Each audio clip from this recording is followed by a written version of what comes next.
Good morning everybody. We move in a very different perspective in terms of the analysis of large-scale assessment programs, because my research focus is on teacher assessment literacy, more specifically, so how to support teachers both in teacher education, in service and pre-service path to become literate in the assessment domain, and of course also to deal with large-scale assessment data.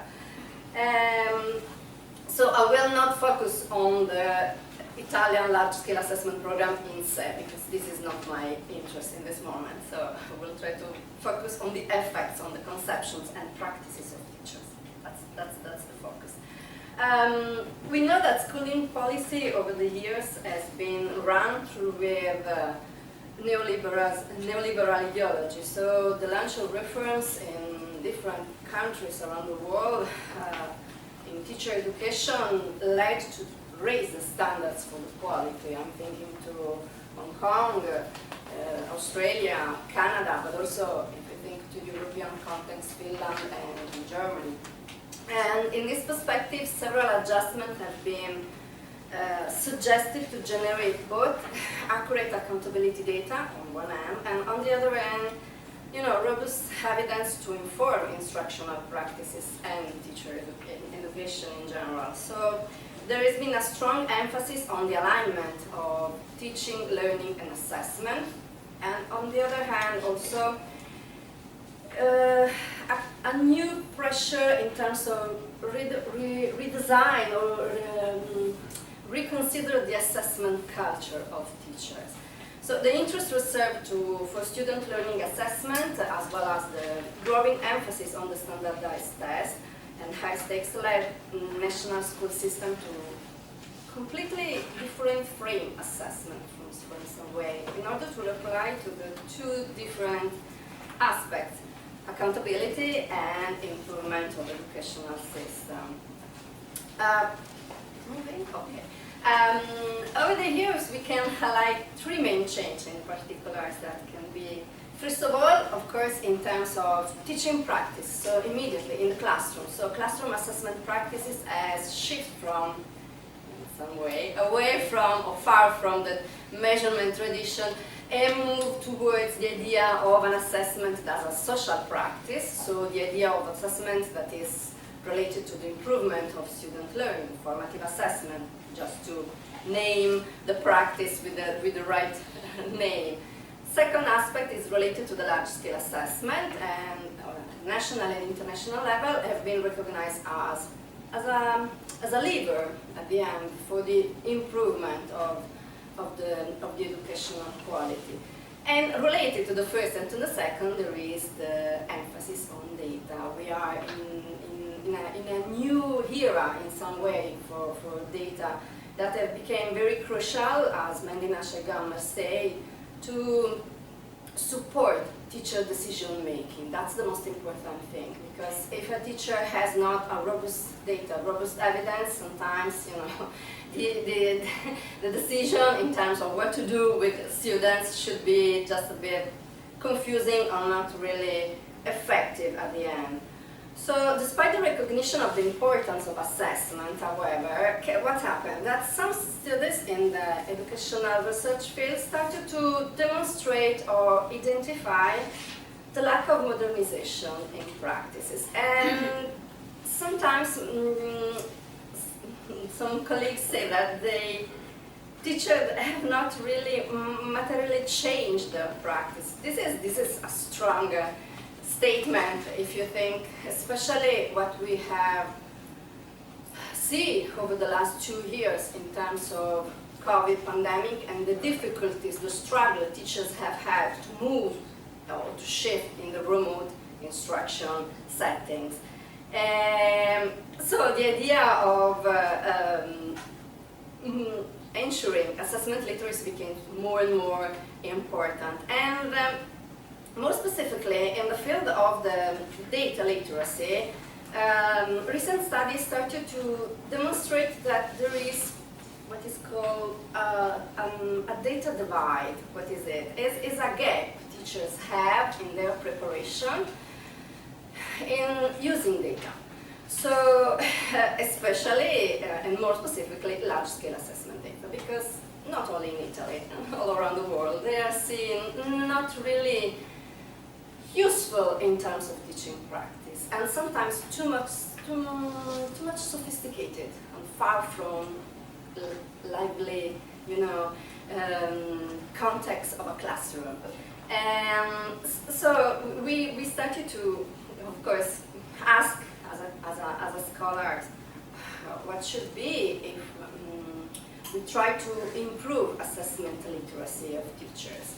And research evidence suggests that the identification of practical assessment challenges or criticalities teachers have, and as well as the understanding of teachers' conception of assessment in this case, are both important in order to ensure teacher assessment literacy, teacher professionalism, and effective school improvement. So that's how the questions that arise. How do teachers change assessment conception and practices in response to institutional reforms or in terms of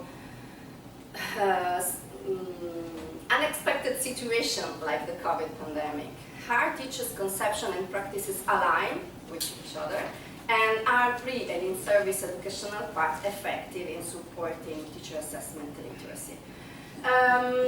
This study, as I told you before, has a focus on the Italian school system and try to enter this debate also internationally.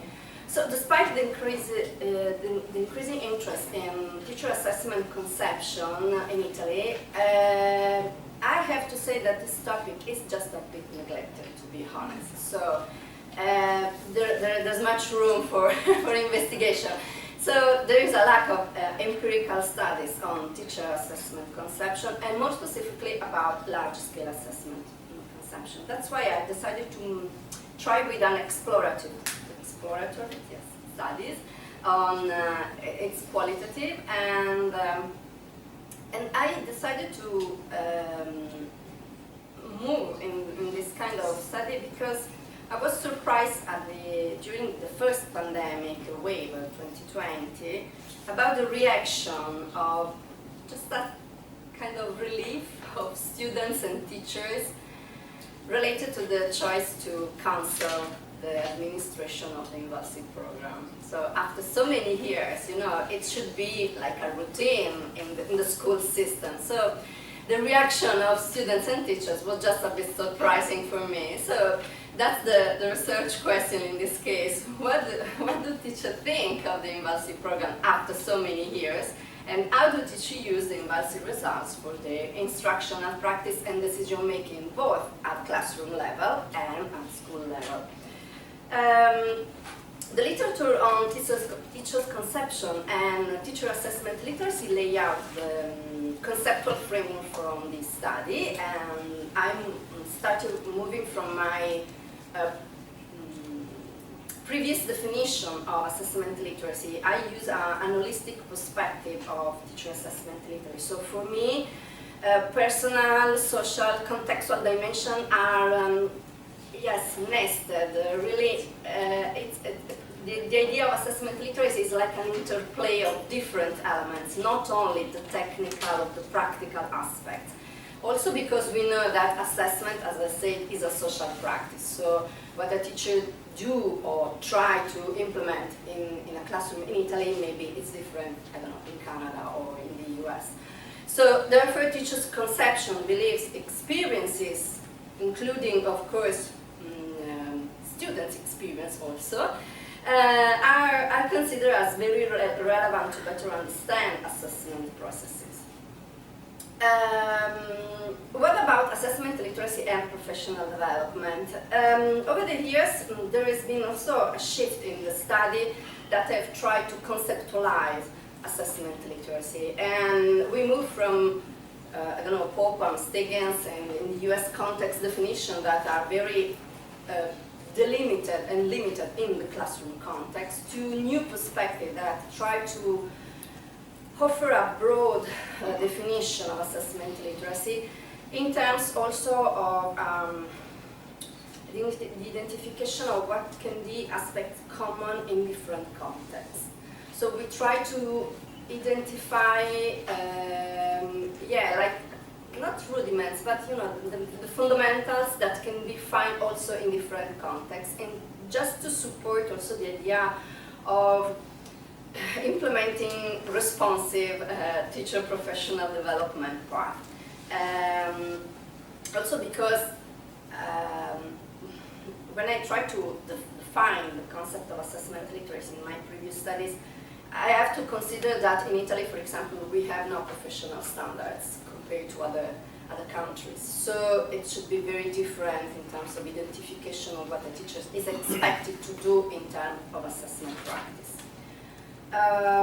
What about teacher's conception? Teacher's conception are a classical theme in the educational research field because generally are considered like a lens through which we can consider and interpret teacher practice. What the teachers think about, it's more probably that will be, you know, realized in practice. And this is the most challenging aspect in terms of professional development because sometimes the ineffective or the not really responsive teacher professional development paths are not able to change what a teacher thinks about something. And if I continue to consider more specifically that assessment has to be for me only measurement, you know, I can follow all the kind of assessment literacy path, but it will be very difficult for me to change my practice at the end, because my idea is that assessment is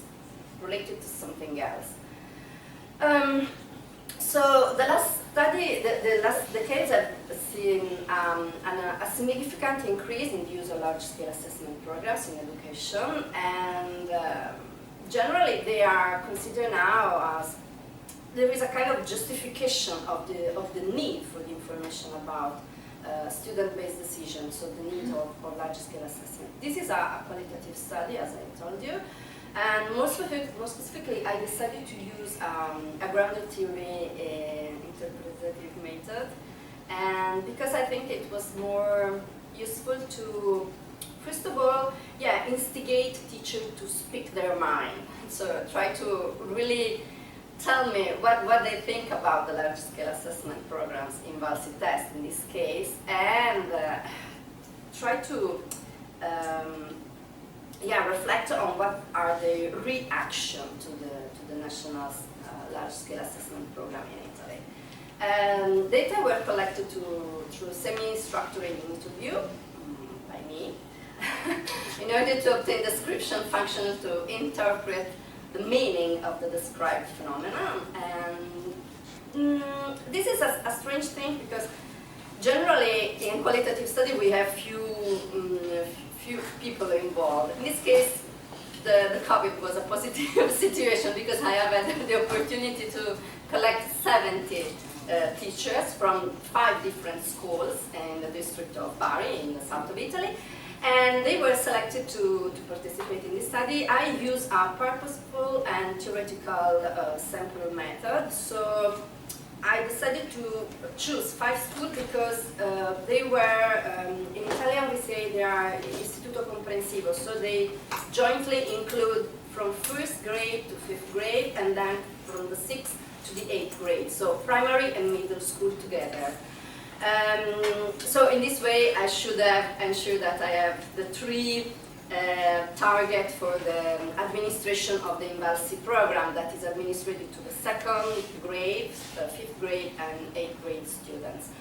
Only teachers, of course, of Italian and mathematics were considered because the INVALSI test pertained to these 2 content domains.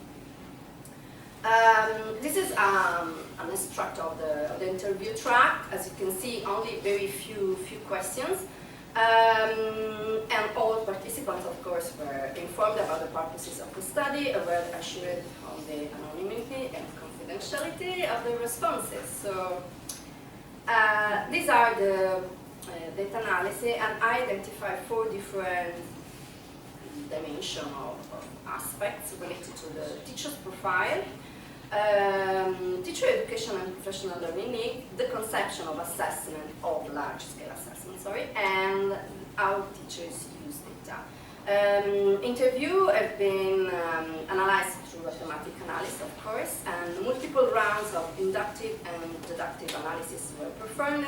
Statement, phrase, or sentence as teacher utterance of the assumption, perception, conception represented my unit of analysis. I have time? Really? Wow, okay. Okay, this is a snapshot of the teacher profile. So, as you can imagine, most of them are male, only 3 male teachers, math teachers, of course. Most of them work in primary school, and generally they have a middle age experience. There are a good level of education, so the presence of not graduated personnel in Italy is reducing, and this is a very interesting and positive result. So if on the one hand this characteristic really represent Italian teachers across the board, on the other hand, I have to address that the only difference I found in the conception teachers have are related only to the variable of years of experience, nothing else. The INVALSI test content areas were equally distributed in terms of Italian and math teachers, and also to the demographic data we were asked to talk about teacher preparation in the assessment field.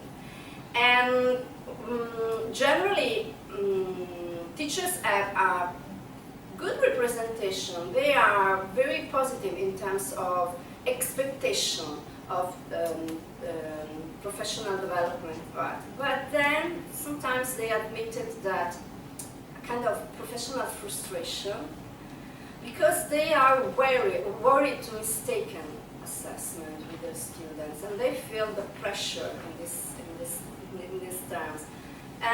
Sometimes teachers perceive themselves as not able to ensure assessment literacy or the knowledge needed to engage in differentiating assessment practices, and so they are disappointed with teacher professional learning part.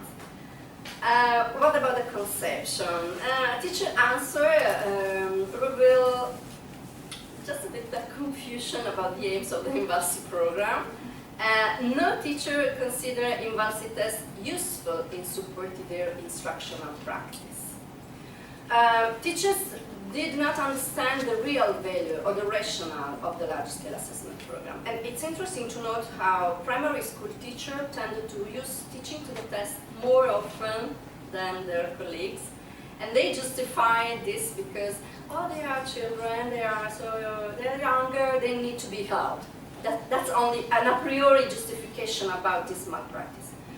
Instead, middle school teacher allowed student cheating, and in this case, this teacher justified this malpractice, reporting that students have to be helped, nothing else. Okay, so only a couple of teachers admitted that these are malpractices, and that these malpractices are related to the fear they have to be, judged about their scant performance, also in terms of teaching practice and teacher professionalism. Okay, we can jump this because it's too late. Data use. Data generally are in the hand of school personnel, but there is no visible track of this data. So when prompted to describe how they use INVALSI data, almost all respondents reported very naive answer related to school decision making and school improvement. Even the teachers who have the access to the INVALSI data very often affirm that they don't use for their instructional practices. Few teachers compare the INVALSI result with classroom assessment results, and however, all of them address the extra workload that this kind of practice requires. Teachers recognize the INVALSI test as complex and sound, of course, but at the same time, they are perceived too complicated and sophisticated to be effectively used. Even though national large-scale assessment programs have been largely spread across different countries, this study is very aligned with the current debate, because research evidence points out such assessments are sometimes perceived as a threat in terms of teaching practices and professionalism. So Italy is no different from other countries.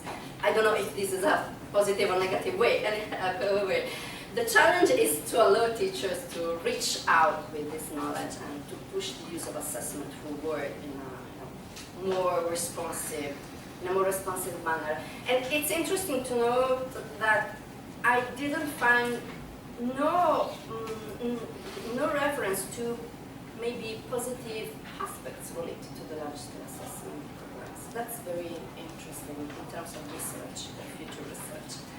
And so I think that just to close, that the future research should be, I think, explore what are the maybe the impact of different characteristics that in this case were not considered, gender, for example, or specialization in a content domain, or also, yes, different perspective in teacher professionalism. Thank you.